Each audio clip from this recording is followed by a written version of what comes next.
अध्याय 11 भक्त की अंतिम परीक्षा और माँ का आशीर्वाद। राजन ने भक्ति के मार्ग पर अनेक कठिनाइयां पार की थीं। उसके जीवन में एक के बाद एक परीक्षा आई, लेकिन उसने कभी हार नहीं मानी। समय बीतता गया और उसकी भक्ति और भी गहरी होती चली गई। गांव के लोग जो पहले उसका मजाक उड़ाते थे, अब उसके धैर्य और श्रद्धा को देखकर प्रभावित होने लगे थे। फिर भी माँ दुर्गा ने सोचा कि राजन की भक्ति को अंतिम बार परखा जाए, ताकि यह स्पष्ट हो सके कि उसका विश्वास केवल सुख और समृद्धि के लिए नहीं, बल्कि सच्चे प्रेम के लिए है। कठिन समय की शुरुआत। एक दिन राजन के जीवन में बड़ी विपत्ति आई। गांव में भयंकर अकाल पड़ा।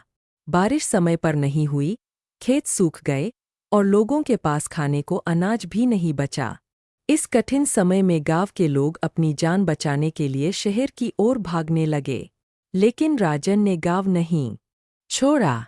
उसने कहा, माँ ने जब तक मुझे इस धरती पर रखा है, तब तक वह मेरा पालन भी करेंगी। मैं उनका नाम लेकर रहूंगा। उसके घर में भी खाने को कुछ नहीं बचा।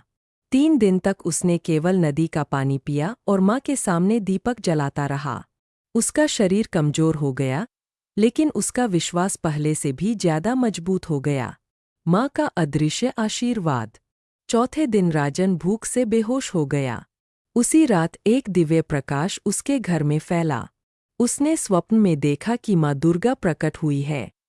उनके मुख से मधुर वाणी निकली, पुत्र राजन, आज तक तूने जो भी कठिनाइयां सहन की है, वह तेरी भक्ति की परीक्षा थी।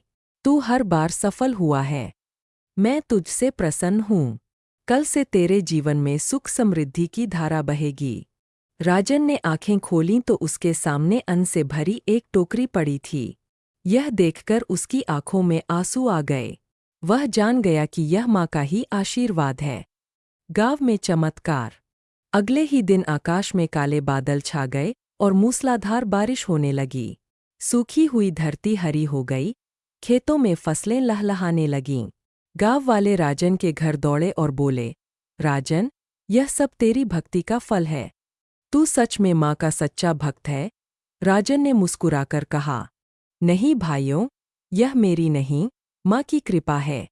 अगर हम विश्वास न छोड़े, तो माँ हमेशा अपने बच्चों की रक्षा करती है। माँ का स्थायी वास। उस दिन से राजन के घर के पास एक छोटा मंदिर बनाया गया। राजन ने अपने जीवन का हर पल माँ की सेवा में समर्पित कर दिया। वह दिन-रात भक्तों को यही सिखाता कि सच्ची भक्ति वही है जो सुख दुख दोनों में समान रहे। माँ दुर्गा की कृपा से राजन का नाम पूरे क्षेत्र में प्रसिद्ध हो गया। लोग दूर-दूर से आकर उसके चरण स्पर्श करते और आशीर्वाद मांगते। लेकिन राजन ने कभी अहंकार नहीं किया। वह हमेशा कहता, मैं कुछ नहीं, सब कुछ माँ की शक्ति है। इस अध्याय का संदेश। भक्ति का असली अर्थ तब साबित होता है जब इंसान कठिनाइयों में भी विश्वास बनाए रखे। माँ अपने भक्त की परीक्षा अवश्य लेती है, लेकिन जो सच्चा भक्त होता है, उसे अंत में आशीर्वाद और विजय मिलती है।